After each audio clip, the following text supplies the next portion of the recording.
if I'm a laundromat owner and I find the biggest file possible with all my customers, all the transactions, all of the types, like was it pick up and delivery or self-service, or the size of the transactions, the frequency, you get that all in one report, and you find a specific AI model that's trained to look at this. And actually, that's something I want to come back to, is how AI tools are what's called verticalizing now. They're getting really good at specific functions instead of this kind of general bucket. But you find one that is meant to analyze data from a business, right? Customer transaction data.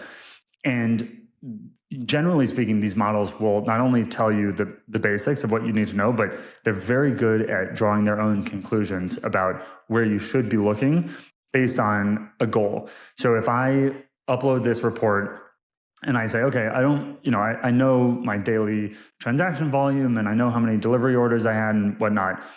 Let's say I want to figure out which of my self-serve customers are most likely to be able to convert to wash, dry, fold, or pick up and delivery customers.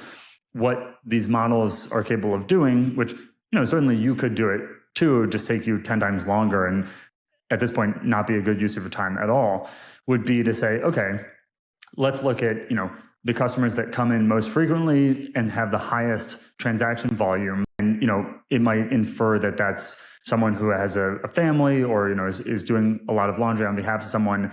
And based on how frequently they're coming in, would it actually be a net cost savings or time savings for them to come in or to use a pickup and delivery service?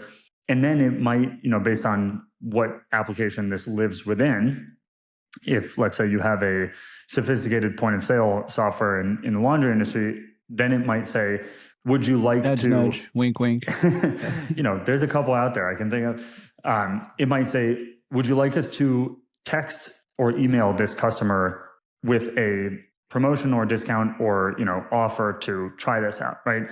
And so that's where we kind of get into this concept of agentic AI, which is another great little buzzword for folks who are talking about this.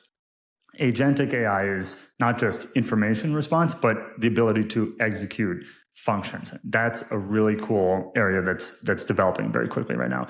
So we have marketing, we have data crunching. Yeah.